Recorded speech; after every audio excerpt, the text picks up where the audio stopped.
views and opinions expressed in this program are those of the individuals involved and do not necessarily reflect the official policy or position of Radio Agri 90.1 FM management.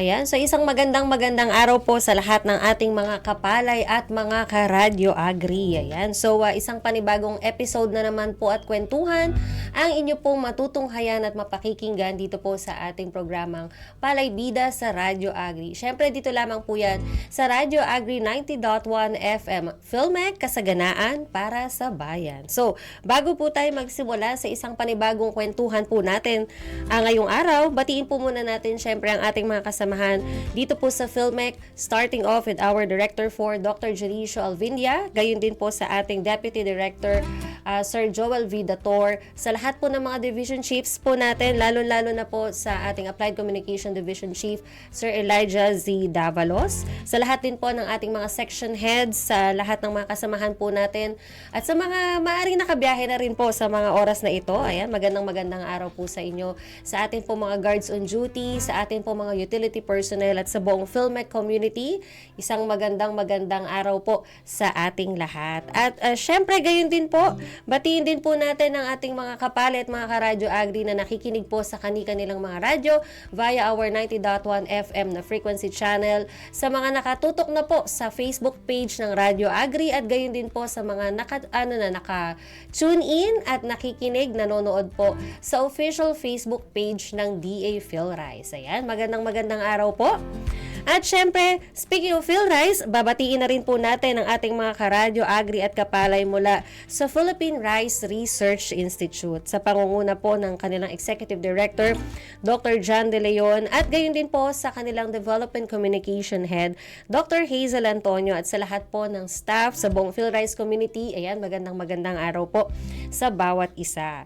So, bukod po sa tayo ay napakikinggan sa 90.1 FM channel ng inyong mga radyo, tayo po ay sabayan ding napapanood sa mga official Facebook pages ng Radyo Agri at ng DA PhilRice. Kaya naman po kung kayo po ay merong mga naisabatiin, kung may mga nagsiselebrate po ng mga birthdays ngayon, anniversaries, gayon din po kung meron po kayong mga naisabatiin lang, at syempre kung may mga katanungan po kayo sa ating mapag-uusapan po ngayong araw na to, ay pwede nyo pong i-comment yan sa atin pong comment section ng mga Facebook pages po na aking nabanggit.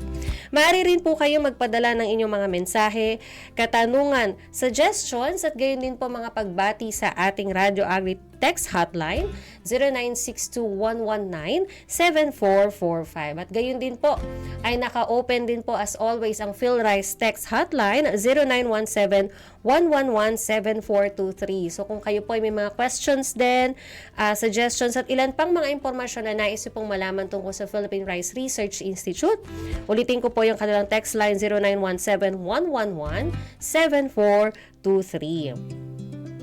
So patuloy po na pinagkakatiwalaan, kagaya po ng mga ahensya ng PhilRice, ang potensyal ng radyo sa pagbibigay ng mga makabuluhang kaalaman at impormasyon pagdating po sa pagpapalayan.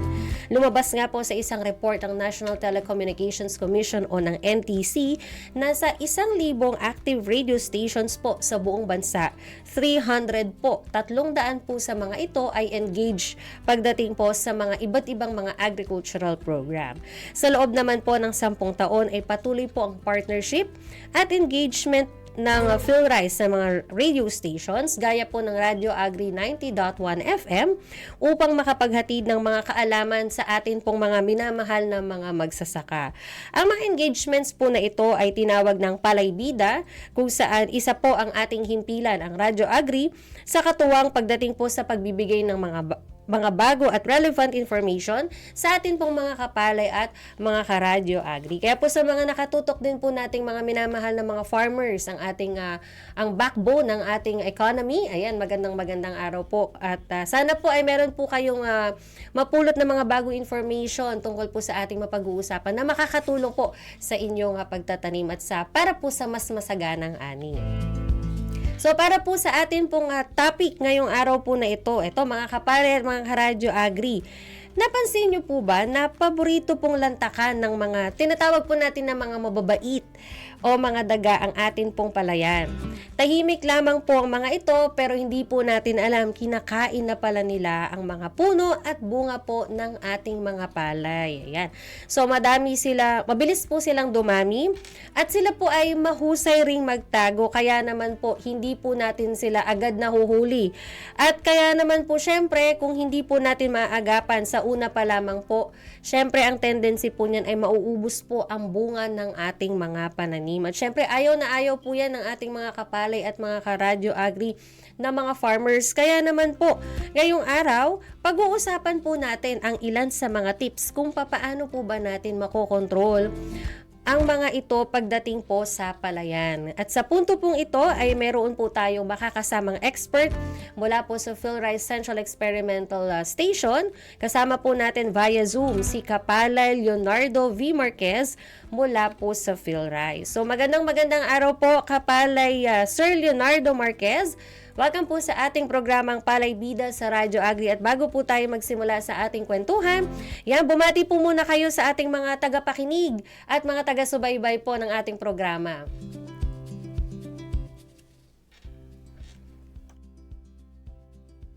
I think meron po tayong na-experience na technical difficulty po. Medyo hindi po namin kayo marinig sa end po namin, sir. Ayan. Ayun, naka-off pala si sir ng mic. So, habang inaayos po ni sir sa kanyang end, ayan, okay. Ayun, okay na po. All clear na po.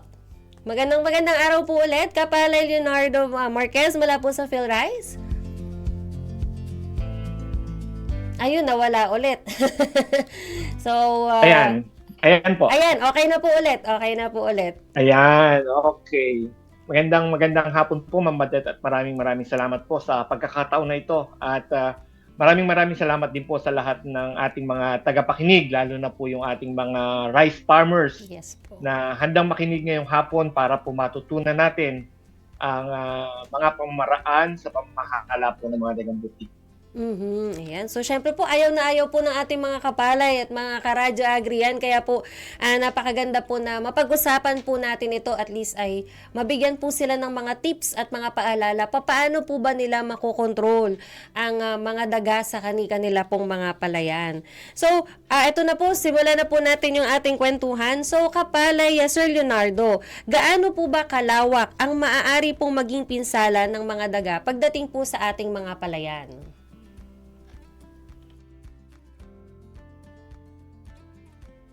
Ayun. So, I think, ayun. Mabadet, alam po ng ating mga kasamahang farmers. Okay. Alam po ng ating mga kasamahan o ng ating mga rice farmers ang pinsala na kayang idulot po ng mga dagang bukid. Pagka po kasi ang dagang bukid ang sumalakay sa palayan, ay kahit po yung peste o kahit po yung farmer, ay wala na pong aanihin. So, ganun po.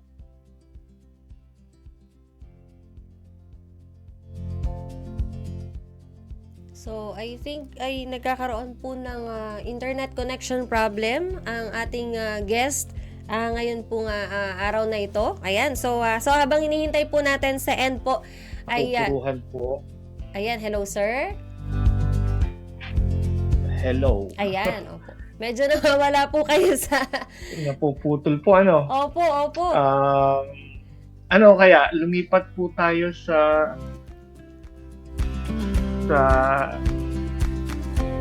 teka muna po, ililipat ko lang po yung sige yung po. Ililipat ko lang po yung aking Yes, sir. Apo, no worries po, sir. Apo. So, we're willing to wait po at gayon din po for sure yung atin pong mga tagapakinig at sa ating pong mga viewers po sa ating Facebook page mula po dito sa Radyo Agri at gayon din po sa DA PhilRice ay for sure excited din po na malaman po itong mga impormasyon po na ito dahil alam naman po natin. Although medyo naputol kanina, I think ang isa sa binibigyang diin ng ating guest na si Sir Leonardo Marquez mula po sa PhilRice na talagang kung mapapabayaan po natin or mamismanage po natin, hindi natin makokontrol ang pagdami po ng mga daga sa ating palayan, talagang darating po sa punto na halos wala na pong maaani ang ating mga minamahal na mga magsasaka na Hello. Ayan, hello po. Okay na po? Yes po. Ayan. Ayan. Sinubukan ko po yung aking data kung mas mahaano po siya. Nako. Na, Thank you very much po. okay lang po. Yes po, sige Opo. po. Ulitin ko lang po yung Okay. question kanina. So, sige po. kagaya po nung naitanong ko kanina, gaano nga po ba kalawak yung pwede pong maging pinsala ng presence po ng mga daga sa atin pong mga palayan? Okay. Sabi ni Sir Bernard, para daw mas tanggalin ko muna yung aking background. Okay po. Sige lang po. Hindi, No try worries ko lang din po. po. Okay. Yan. Sige po. Dito po ako sa lab namin ngayon. Okay po. Okay. Ayan. Shoutout po sa mga Okay. kasamahan po ninyo sa inyong opisina. Yes po. Yes. Okay. Sige po. So ulitin ko yung sagot ko. Ang daga pong bukid ay isa sa pinakamapaminsalang peste ng palayan. Alam na alam po ng mga farmer natin yan na pagka ito po ay sumalakay, yung farmer po ay halos wala ng anihin at actually kahit po yung ibang peste ay wala nang madapuan pagka po sinalakay ng daga yung palayan. Kung bibigyan natin ng number, ang daga po ay nakakapanira ng hindi napapansin at ito ay around 5%, pero pwede pong tumaas doon sa mga lugar o mga pitak na malapit sa dike, sa irigasyon o sa mga bakanting lote, pwede itong tumaas hanggang 60%. At kung talagang mapupuruhan yung isang bukid, ay pwede pong umabot siya ng 90%. Ano ibig sabihin po ng napuruhan? Halimbawa po ay nauna siyang nagtanim o kaya nahuli siyang nagtanim. So yung daga sa ibang lugar ay maaaring lumipat sa kanya at siya na lang yung tanim na natitira, ay pwede pong umabot ng 90% o halos wala na pong anihin. Isa pa po, ang mga dagang bukid po ay peste ng palay na walang pinipiling yugto ng buhay ng palay. Ibig sabihin, mula buto, pagkasabog hanggang sa buto na anihin, ito po ay sinisira at kinakain po ng palay. Kaya isa pong mahalagang peste po ng palay ang mga dagang bukid. Ayun. So, ang laki sir ng difference from 5% to 60% kung malapit po sa mga dike, irigasyon at bakanteng lote. Tapos, worst case scenario po, 90% ng palayan. So, napakalaki talaga pong wala nang kikitain, wala na pong aanihin yung ating mga farmers. At yun nga po na talagang sabi nyo nga, wala pong pinipiling stage o yugto sa, kumbaga sa cycle ng palay, ng pagtatanim ng palay, yun pong mga daga. Kaya napaka-importante po na mapag-usapan po natin ito. At syempre po lahat tayo, ayaw natin na 90% yung umabot po tayo dun sa worst case scenario na talagang napuruhan na po yung ating mga palayan. At dahil po dyan, meron nga po tayong tinatawag na rat infestation. So, dito po sa part po na ito, papaano po ba nangyayari itong tinatawag po natin na rat infestation naman po? Okay. Ang mga dagang bukid po ay pumuputol ng suwi o tiller ng palay, pero hindi po lahat ito ay kinakain nila. At ito po ay dahil sa katangian nila o dahil sa pagkakaroon po nila ng tinatawag na open-rooted na incisor o yung dalawang pares ng ngipin sa kanilang harapan, yung ibaba at itaas, ito po ay open-rooted. Ang ibig sabihin po nun ay patuloy na humahaba. Isipin nyo ma'am, kung tayo po, ang mga tao, yung kuko natin ay patuloy na humahaba, yung buhok po natin ay patuloy na humahaba, ang mga daga naman po ay may ngipin na patuloy na humahaba. Ang ibang katulad po nito ay elepante, yung kanilang elephant tusk, ganon din po yung mga wild boars, yung kanilang tusk, at iba pang hayop na may ngipin na patuloy na humahaba na karaniwan po ay kapamilya din po ng mga daga. Ngayon, ang rat infestation po ay nangyayari pagka po ang mga daga ay kailangan nilang pudpudin yung kanilang ngipin. Kasi pag pag humaba yung kuko natin, magne-nail cutter. Yes. Pag humaba yung buhok, magpapabarbero o kaya magpapaparlor. Pero yung mga daga, pag humahaba yung kanilang ngipin, kailangan nilang pudpudin to para para makontrol yung paghaba. At paano nila ito ginagawa? Ito po ay kinakagat nila sa lahat ng bagay na pwede nilang kagatin. At yung sa bukid, maraming palay po yung kanilang nilalantakan. So, sa ganito pong paraan, ay nagkakaroon po ng rat infestation. At ito po ay hindi dahil sa kinakain lamang nila, kundi dahil po ito ay para po pigilan o para po pudpurin at para po ma-manage yung paghaba po ng kanilang ngipin. So kumbaga po nasasayang.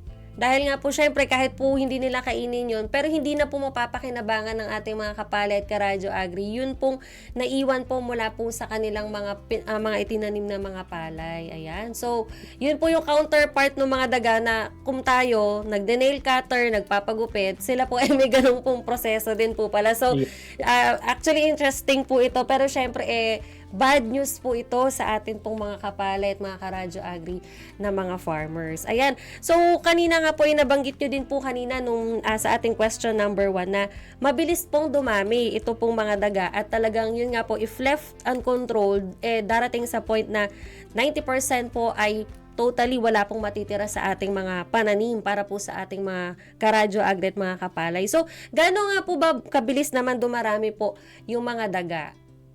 Okay. Ang daga po ay isang hayop na very prolific po yung kanilang reproduction. Pero unahin ko na po muna. Pagka po ang daga ay maraming pagkain at maraming taguan, halimbawa ay panahon ng may palay, sila po ay patuloy na nagpapadami. Pero po pagka panahon na wala silang makain, sila din po ay nagpa-family planning. So mahalaga po yung kaalaman na yan. Yes. Ngayon, kung gaano kabilis. Okay. Ang isang babae at isang lalaking daga ay sexually matured na. Ibig sabihin, pwede nang magbuntis o pwede nang makabuntis yung lalaki sa edad na 3 months. Okay. Then, wala silang true love. Walang partners for life. Walang the one. Walang the one. Sila po ay colony mating. Okay. So, lahat ng lalaki at lahat ng babae sa isang colony ay pwede pong magkaasawahan at makapag-reproduce po. Okay. Ang babae naman ay may tinatawag na postpartum estrus. Ano ibig sabihin nun? Pag nanganak siya sa umaga, mamayang gabi, ang pinakamataas na chance na magbuntis ulit siya. Ang bilis naman po. Yes po. Postpartum estrus, pagkatapos partum panganak, estrus ay paglalandi. Okay. At ang bawat manganganak siya ay 6 na pups, yung average na pwede niyang ianak. So, isipin nyo na lang po. At kung bibigyan natin ng number, ang isang babae, yung anak ng kanyang anak at magiging anak po nito, ay pwede pong umabot ng 510 sa loob po ng 10 buwan lamang. 500. Isang daga lang po yun. Grabe. 510 po. 510 sa loob po ng 10 buwan yan. Yes po. Ang dami po. Na-speechless ako bigla. Kaya po talagang mabilis po silang dumami. Opo. Tapos yun nga po, malaking factor din po na kung may presence po talaga ng makakainan, kung meron po silang maayos na supply ng pagkain o mapagkukunan ng pagkain, ay mas malaki po yung chance na mas makapagparami po sila. Yes. Kung iugnay po natin sa crop root stage, kapag po tayo ay naghahanda ng lupa hanggang 1 buwan makalipas magtanim, ang mga daga po ay nagpa-family planning o hindi nagpapadami. Opo. Pero po pag pumasok na ang mga palay na tanim sa reproductive stage, start na rin po ng kanilang breeding. At napapansin po namin, halos lahat po ng babaeng daga na nahuhuli namin sa panahon na ito ay buntis. Okay.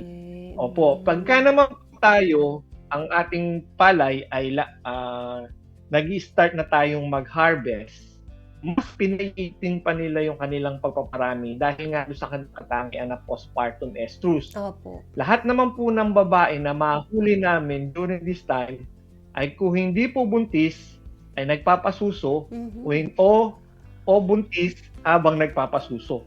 So talagang tuloy-tuloy po yung kanilang pagpaparami. Basta po may pagkain at may taguan. Yes. Pero dapat ang gusto ko pumatanim gusto ko matandaan ng ating mga nakikinig na farmer, may pagkakataon na hindi sila nanganganak o hindi sila nagpaparami. At ito po ay nangyayari kung ang pagtatanim po ng isang pamayanan ay synchronous Yes. o sabay-sabay para po nawawalan ng supply ng pagkain at taguan yung mga daga.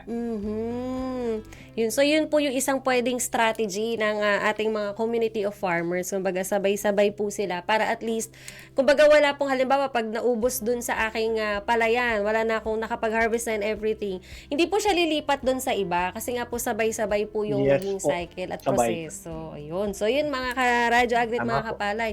Pwede nyo po i-consider ang sabayang pagtatanim para po lower to no chances po na makahanap pa ng ibang mapagtataguan at place kung saan po makakapag-mate, makakapagparami po ang atin pong mga daga. Ayan. So, ito po ay maaring frequently asked question po ng ating mga kapalit, mga ka-Radyo Agri. Bakit nga po ba sila nagpupunta sa mga palayan? Meron po bang something na nakakapagpa-attract po sa mga daga? Nakatangian po ng mga palay. At kumbaga sabi nga po ng mga Gen Z, trip na trip po nila minsan po sa mga palayan. Tama po. Doon po sa mga nagtatanong sa akin ng ganyan, ang isinasagot ko, isipin mo na lang po kung mamimili ka ng bubble gum na peppermint flavor at saka yung isa ay bland o walang flavor. So, syempre, pupunta ka dun sa bubble gum na may flavor. Yes. So, kung yung analogy, kung dalhin natin sa mga daga, yung palay po ay mas aromatic, mas Okay. mas mabango para sa kanila kung ang kanilang lalantakan ay halimbawa puno ng akasya na nasa bukid o kaya yung mga damo na nasa bukid.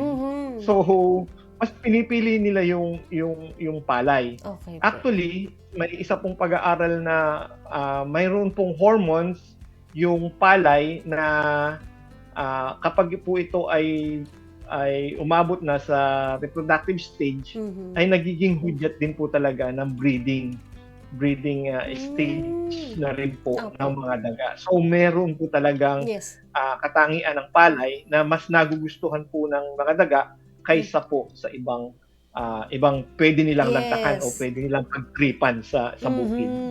Ayun. So, yung aroma, kumbaga may something po na appealing po para po sa mga daga. Kaya mas gusto po nila na yun yung kinakain or ine-enjoy nila. Pero syempre po, hindi po natin gusto yun.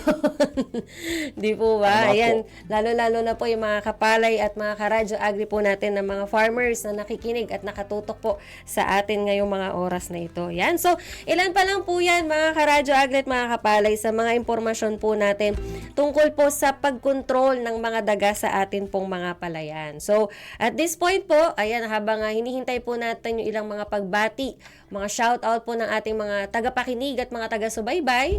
Ayan, so open pa rin po dahil sa bayan pa rin po tayo napapakinggan at napapanood sa official Facebook pages po ng Radyo Agri 90.1 FM at gayon din po sa DA Philrise Facebook page. At gayon din po syempre sa mga nakatutok po sa kanilang mga radyo or kung wala po kayong internet ngayong mga oras na to ay pwede nyo po kaming pakinggan sa 90.1 FM ng inyo pong mga radyo. Ayan, sa atin pong Facebook page sa Philrise. Ayan, shoutout ko muna si Sir Minard Pagaduan na nakatutok po sa atin via Philrise sa Facebook page. Ayan, also from Kapalay Ruby Briones. Ayan, good afternoon po. Watching from Masbate. Ayan, sa mga Kapalay at Karadyo Agri po natin dyan, magandang araw po. From Kapalay Mabel Nacionales Navarra. Good afternoon po. Watching from Aklan. Maraming salamat po sa pagtutok. Ayan, so may kwento si Kapalay Mabel. Sabi niya, yung dito po sa amin, grabing daga at yung may uod ang dahon at may puti-puti. Ayan, salamat po dyan. At syempre po ay malalaman na po natin maya-maya lamang Kapalay Mabel. Paano po ba natin makokontrol ito pong presence po ng mga daga sa atin pong mga palayan. Kaya po tutok lamang po at sa lahat po ng mga nakatutok pa rin sa atin via Facebook page po ng Radyo Agri 90.1 FM. Magandang araw po sa mga nakatune in din sa ating radyo at sa Facebook page po ng DA Philrise. Yan, syempre po patuloy pa rin po tayo dito sa ating programang Palay Bida sa Radyo Agri. Mula pa rin po syempre sa Philippine Rice Research Institute, katuwang po ang Radyo Agri 90.1 FM. So, Sa mga karadyo agri po natin na maaaring na-miss po or mamimiss itong episode po natin tungkol po sa ating kwentuhan sa pagkontrol ng mga daga sa ating palayan, wag po kayong mag-alala dahil maaari nyo pong mapanood ang mga na-miss po ninyong episodes. Hindi lamang po itong episode na to, kundi iba pa pong mga episodes ng ating mga program sa atin pong official YouTube channel na Radyo Agri 90.1 FM. Ayan, at i-click nyo na rin po ang like, share at subscribe, pati na rin po ang notification bell para po updated po kayo sa atin pong mga latest uploads. Ayan, so syempre po, sa mga hindi rin po naabutan, may mga na-miss pong part ng ating kwentuhan, wag po kayong mag-alala dahil muli po ninyo mapapakinggan din ang episode na ito sa weekends at sa ilan pa pong mga araw dito po sa ating radyo. At syempre, i-promote ko na rin po ang iba pang mga digital platforms ng Radyo Agri. Maaari po ninyo i-follow ang Radyo Agri 90.1 FM sa Instagram at X. Ayan. So, syempre po, ang atin pa rin pong Radyo Agri call and text hotline 0962-119-7445 at ang PhilRise text hotline naman po ay 0917-111-7423. Ayan. So, patuloy pa rin po tayo sa ating kwentuhan tungkol po sa pagkontrol sa mga daga po sa ating mga palayan at kakwentuhan pa rin po natin sa mga oras na to via Zoom si Kapalay Leonardo Marquez mula po yan sa PhilRise Central Office. Ayan. So, para naman po sa iba pang mga questions po natin, Kapalay Leonardo, ayan, eto po, ano-ano naman po ba yung mga senyales o mga signs, yung mga red flags po, sabi nga ng mga kabataan ngayon na dapat pong makita or dapat pong bigyang pansin ng ating mga kapalay at karadyo agri para po malaman na mayroon pong mga daga na po sa kanilang mga palayan. Okay, ang mga pinakamagandang palatandaan yan, una, sa panahon ng land preparation, pagka makikita natin yung mga putik ay mayroong footprints ng mga daga. Maihiwalay ito sa footprints ng mga ibon dahil may web yung kanilang paa o dikit-dikit. Ngayon, pagka yung footprints ng mga daga ay hindi mo na malaman kung pakanan o pakaliwa o halos magpatong-patong na ito, ibig sabihin ay maraming daga po dun sa ating paligid. Yes.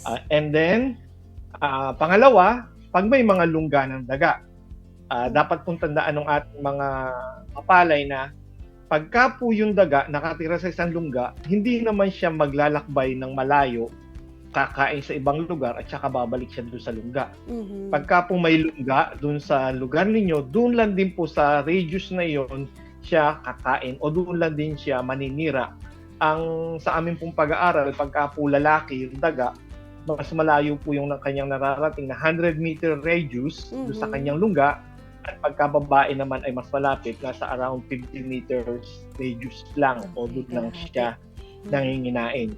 And then pangatlo, pag may sira ng daga, pagka po ang sira po ng daga, pagka konti pa lang, yung mga around 5%, ang una po nating makikita ay naninilaw po yan na tawag dito, patlang-patlang o madalang na paninilaw hanggang sa maging brown. Pagka po yan nilapitan natin, tapos sinuklay natin, subukan nating tingnan kung bakit naninilaw ito o bakit natutuyo, makikita po natin sa ilalim na ito ay na. Ngayon, pagka naman po tayo ay nakatayo sa ating pilapil at yung sira ng daga ay kaya na nating identify sa ibabaw ng pilapil, ito po ay hindi nabababa ng 15%. So, ibig sabihin, pag madali na siyang identify, nasa pilapil ka pa lang, alam mo ng daga ang may sira, mataas na porsyento nito ang nasira sa iyong palayan at ganun, halos ganun din po yung porsyento na mawawala sa iyong aanihin. Yun. Kaya po, napaka-importante din po na well-guided po yung ating mga kapalay at mga karadyo agri na mga farmers pagdating po sa bagay na ito. And after all po, syempre nandyan po ang PhilRise at gayon din po ang ilan pa pong mga ahensya ng Department of Agriculture para po patuloy pong mag-guide yung ating mga farmers hinggil po sa mga ganitong mga bagay kagaya po ng mga peste at mga daga din po na talagang hindi po maganda. Uninvited guest po yan, kumbaga, sa sa atin pong mga palayan, mga gate crashers, sabi nga po. Kaya po ayaw po natin yan, kaya po maganda na napag-uusapan po natin ito. Ayan, for my next question naman po, Kapalay Leonardo, ano po ba yung tamang timing ng pamamahala po para po makontrol po yung mga daga, like kahit kumbaga po mabawasan hanggang sa unti-unti pong mawala, at lalo na po yung mga kaso po ng mga rat infestation po sa mga palayan? Okay. Tama po, Ma'am Badet, mas akma po yung tanong ninyo na yung salitang timing. Kasi ang pamamahala po ng daga ay kailangan po talaga ng timing. Yes. Unang-una, at ito po yung karaniwang pagkukulang o pagkakamali po ng ating mga farmer, yung paggamit po ng lason sa daga, inilalagay sa pain. At ito po ay ginagamit nila pagka po sila medyo masama na yung kanilang loob dahil kinakain na ng daga yung kanilang palayan. So isipin natin na kung ang ating pain ay kailangang kainin ng daga para sila ay malason, tapos ilalagay natin sa panahon na may tanim na po tayo o may nakakain na sila o naninira na sila ng ating palayan, kung sila po ay mamimili ng kakainin yung pain o yung pain natin sa daga o yung ating palay, mas malamang po na piliin po ng daga yung palay. Kasi actually nakasanayan niya ng kumain o nakasanayan na niyang tumira doon sa loob ng palayan, kaya yun na yung kanyang karaniwang gagawin. So paano po ang gagawin natin? Kung tayo po ay gagamit ng lason, una ko na po sasabihin, mag-ingat dahil anuman pong lason na papatay sa daga ay papatay din po ay maaari din pong makamatay o delikado po para sa mga tao kasi pareho po tayong mamalas. Okay, kung gagamit po ng lason, mag-ingat. At kung ito po ay gagamitin natin, ito po ay ilagay natin sa panahon na wala pa silang makakain sa bukid. At ito po ay sa panahon ng paghahanda ng lupa hanggang sa makatanim ng palay. Para po, mas malaki ang tsansa na kainin po nila yung ating pain dahil wala pa silang pagpipilian. Okay, timing po yun.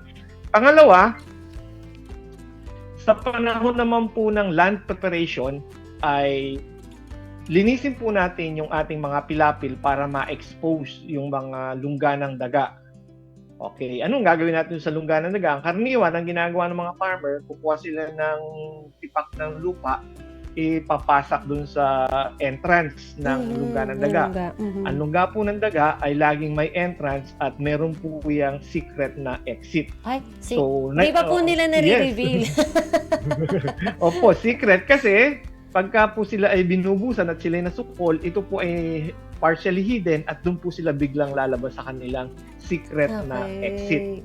So ngayon, ang pinakamaganda po, habang nagla-land preparation, linisin and expose yung lungga ng daga, tapos instead po ng ibuhos, ang ating pong mga hunter, ang ibinubuhos nila ay tubig, ang ibuhos po natin ay yung galing doon sa bukid, yung magkahalong tubig at putik. Lalo na po pagka putik na yung medyo malapot na yung ating lupa, yung po yung focus natin doon sa loob ng lungga para po yung daga sa lungga, kung hindi man po siya makalabas o po siya po ay mamatay, ang mahalaga po doon, yung lungga, hindi niya na magagamit dahil yung putik na ibinuhos po natin ay titigas na doon sa loob ng lungga. So, yun po yung pangalawa. And then, pangatlo, ito po yung may kinalaban doon sa start ng kanilang breeding season. Okay, so ang sabi ko po kanina, 1 month after transplanting o 1 month after crop establishment o bago po o pag pumasok na po ng reproductive phase yung palay, mag-umpisa na rin po ng breeding season yung mga daga. So, doon po natin intensify yung ating rat hunting. Okay. Karaniwan po kasi mambadat nang nangyayari during land preparation, maraming nanguhuli dahil madali po manghuli kasi wala pong tatakbuhan yung mga daga. Pero pagka po yung 1 month after transplanting at medyo mahirap na manghuli, konti na po yung nanguhuli.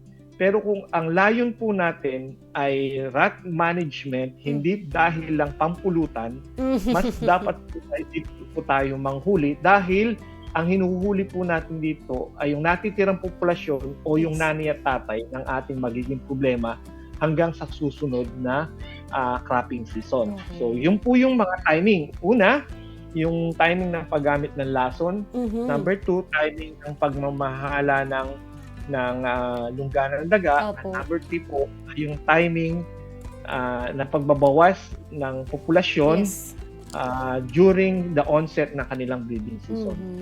Ayun. So, yun yung mga, ayan, na-emphasize natin yung tungkol sa timing dahil kumbaga, hindi natin basta-basta dapat na gawin yung rat management dahil yun nga, napaka-importante ng timing. Lalo po't mabilis dumami. Kanina nga nabanggit na halos 510 ang pwedeng maidagdag sa populasyon ng mga daga. Sa loob lamang ng halos wala pang isang taon. Kaya habang maaga po during land preparation, maglagay na po ng pain o ng lason, gayon din ang paglilinis ng mga palayan para ma-expose po yung longga at gumamit po ng tubig at yung lupa ay dapat halos na siya, malapot na siya or talagang maputik na siya at yun po yung ipantatakip natin sa mga lungga, mga nagawa ng bahay ng mga daga. At syempre po, gayon din, mahalaga din na during the breeding stage po ng mga daga ay makapagsimula na rin po ng rat hunting. At yun po, hindi po para gawing pulutan ang mga dagang bukid. Naging alternative nga raw po kasi. Tapos parang pinakamabilis na paraan para meron pong mailagay sa lamesa. So, no po tayo dyan mga kapalay at mga karadyo agri, okay? So, bagamat, ito po for my next question naman po, bagamat may mga na-mention na po kayo na ilang mga pamamaraan, baka po pwede pa po kayong magdagdag ng mga natural ways o pamamaraan para po ma-manage o mapamahalaan po yung pagdami po ng mga daga. O yun nga pong na-mention nyo kanina na rat management. Ano po yung mga natural ways na pwede pong gawin ng ating mga kapalay? Ang pinaka-natural po diyan ay panatiliin nating malinis yung ating mga palayan o yung ating mga pilapil para wala silang paglulunggaan o wala po silang pagtataguan. Pangalawa po ay synchronous planting para magkaroon ng patlang yung kanilang breeding season. Okay. At ano pa? Pwede rin pong pagka nag-i-start na, halimbawa, nandoon na tayo sa kalagitnaan ng cropping season tapos may naninira pa rin na daga, ang gawin lang po natin, itaas lang po natin yung tubig. Hindi po mapipigil yung kanilang pagkain pero malelesen dahil mahirap din pong lumangoy habang kumakain. Opo. So, simple lang din po na itaas yung tubig at tsaka po paano pa? Ano pa ang natural? Yung synchronous planting. So, siguro yun na lang din po. O, isama na rin po natin yung pag-manage ng mga lungga ng daga. Yes. Opo, yun na-mention po ninyo kanina na para hindi na po nila balikan yung kanila pong mga bahay. Yes, tama po. Opo, ayan. So, yun po yung ilan sa mga natural ways. At gayon din po i-emphasize ko na lang po ulit na kung may mga questions pa po kayo in relation po dito, nandyan po ang team nila Kapalay Leonardo Marquez at pwede nyo po silang kontakin sa PhilRice Text Hotline 0917-111-7423. And eto po, last question ko na po ito, Kapalay Leonardo. Ano po yung maire-recommenda nyo na pinakaligtas na pamamaraan po upang mapamahalaan ang mga daga na talagang konti na lang hanggang sa wala na pong presence ng mga daga sa mga palayan po ng ating mga kapalay? Okay, Ma'am Badet, sa punto po siguro ng crop protection, hindi natin kaya o hindi natin dapat ding targetin yung zero o wala ng daga sa ating bukid. Ang lagi po natin target ay mapanatili sila sa populasyon na not significant o hindi sila makakabawas ng ating ani. Okay, ano ba yung ligtas? Kung hanggat maaari, ay huwag tayong gagamit ng chemical o yung lason. Yes. Kung tayo po ay gagamit ng lason, una, sabihan po natin yung ating mga kalapit bukid. Kung pwedeng iwasan o yung ibang muna ng pamamaraan, yun ang ating gawin. Opo. Ano pa? Yung paggamit ng electric fence. Naku, wag po natin gagamitin yun at delikado po, mas nakamamatay po yung paggamit po ng electric fence para po sa mga daga. Okay. Ibig ko sabihin, ang sinasabi ko sa mga farmer ay hindi po katumbas nung kung ano man sira o bilang na mapapatay natin daga, yung minsang aksidente kung may mangyayari. Okay. Yung paggamit po ng live wire para po ng daga. Okay. Tapos, yung mga management na binanggit natin, pwera yung paggamit ng electric fence, Yes po. ay pagsama-samahin po natin. Ibig po sabihin ay gawin nating integrated. Hindi po pwedeng nagtakip ka lang ng lungga o kaya nanghuli ka lang ng daga. Dapat po ito ay sama-sama Yes. o i-combine natin yung mga napag-usapan nating management strategies. At isa pa pala, bago ko makalimutan, Yes po. mahalaga po na lahat ng management strategies natin ay gagawin po ng community sama-sama, Apo. tulong-tulong. Hindi po pwede na halimbawa si Juan, Mhm. katabi po kanya si Pedro. Si Juan ay mag-rat management pero si Pedro ay hindi. Hindi pa. Kahit po anong gawin ni Juan, yung daga po doon sa bukid ni Pedro ay maaari pong lumipat o Yes. makapamintala doon sa kay Juan dahil sabi ko nga po 100 meters at saka Yes, 50 50. meters yung radius na kanilang ginagalawan. Mhm. So kailangan ito po ay maging programa o kaya siguro yun ang suggestion ko, maging programa ni Cap o ni Yes Kapitan po, sa o kaya ni community. Konsihal. Yes po, na mag-organize po talaga ng sama-samang panghuhuli, lalong-lalo na po yung sa panahon po ng onset ng breeding season. Mhm. Kung kaya, Yes. magbigay po tayo ng pabuya o ng bounty. Mhm. Dito po sa Phil Rice, ang daga po ay pinapalit namin ng 1 kilong bigas, Wow. pero sa panahon lang po na mahirap silang hulihin o Ayun. yung onset po ng kanilang breeding season. So, Mhm.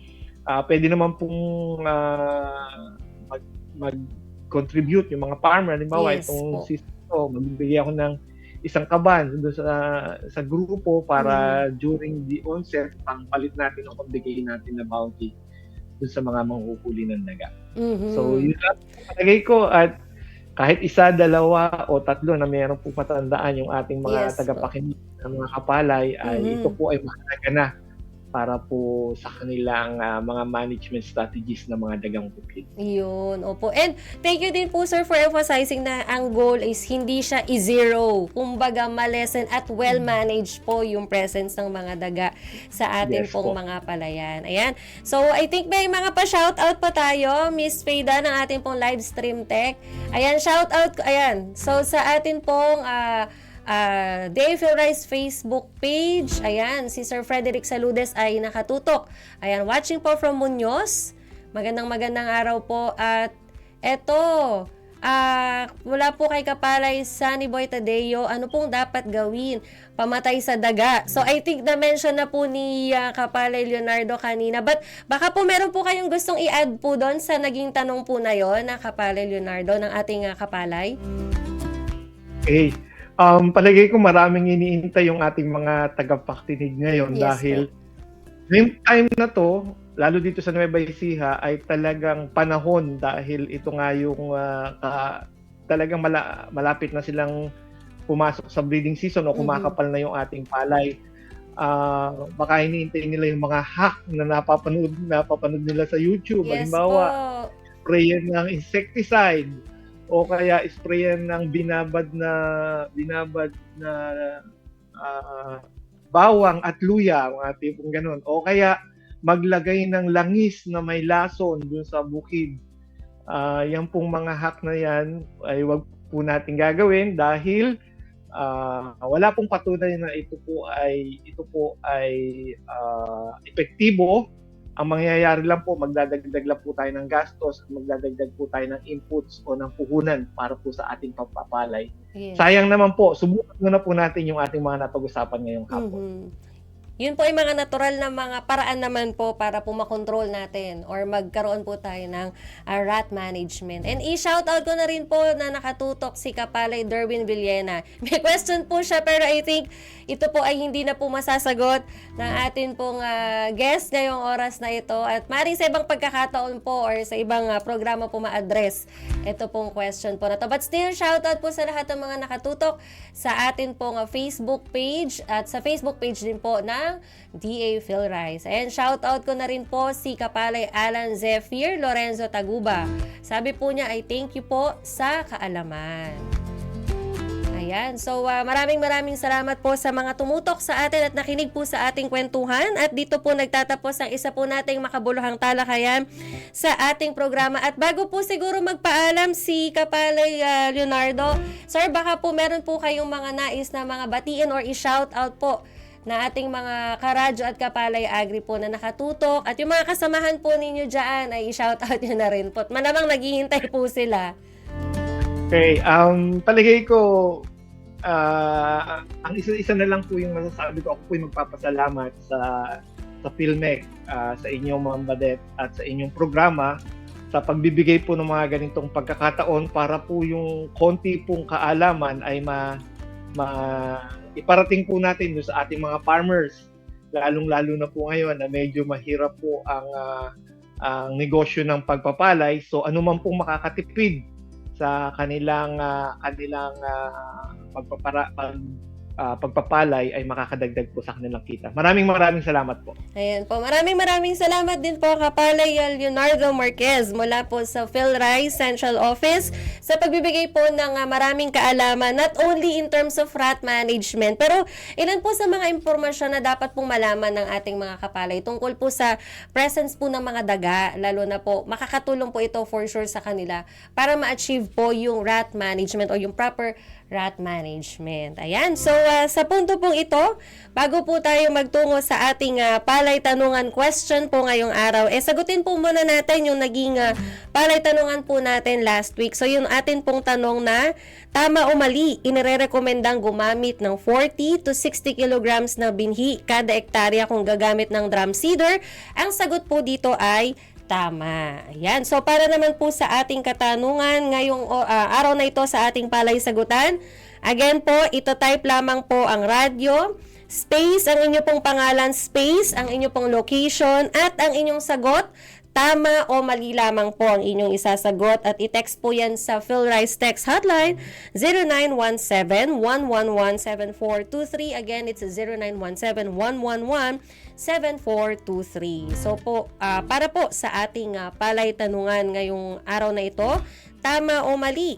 Mas epektibo ang pamamahala ng daga kung sama-sama at sabay-sabay itong ginagawa ng mga magsasaka sa buong komunidad. Ayan, ulitin ko po yung ating palay tanungan. Tama o mali, mas epektibo ang pamamahala ng daga kung sama-sama at sabay-sabay itong ginagawa ng mga magsasaka sa buong komunidad. Ayan. So, itype po ang radio, space, pangalan, space, ang inyo po location at ang inyong sagot sa 0917-111-7423. Ayan. So, bago po tayo tuluyang magtapos, ayan, alam nyo po ba na may isang uri ng bigas na mayroong beta-carotene na nagiging vitamin A sa ating katawan kapag kinakailangan? Ito po ang malusog rice na may gininto ang kulay. Ayon po sa mga pag-aaral, ang isang tasa ng malusog rice ay nakapagbibigay ng 30 to 50% ng daily estimated average requirement o EAR ng vitamin A para po sa mga bata, sa mga buntis at sa mga breastfeeding moms. At para po sa iba pang mga katanungan sa naging talakayan ngayong araw at gusto pa po ninyong malaman ang mga impormasyon tungkol po sa rat management na naibahagi po ni Sir Leonardo Marquez, maaari po kayo mag-text o tumawag sa PhilRice Text Hotline sa numerong 0917-111-7423. At ulitin ko po na i-follow po ninyo. Please follow po ang Facebook pages po ng DA PhilRice, Radyo Agri 90.1 FM at gayon din po ang DA PhilMec. Para naman po sa mga shoutouts, comments at mga concerns at mga katanungan po tungkol po sa ating mga programs at sa Radyo Agri, patuloy pa rin po kayong mag-text sa ating Radyo Agri Text and Call Hotline 0962-119-7445. And again po, maaari po ninyong mabalikan na mapakinggan ang Palay Bida sa Radyo Agri tuwing weekends po sa ating 90.1 FM channel at gayon din po sa ating pong official YouTube channel na Radyo Agri 90.1 FM.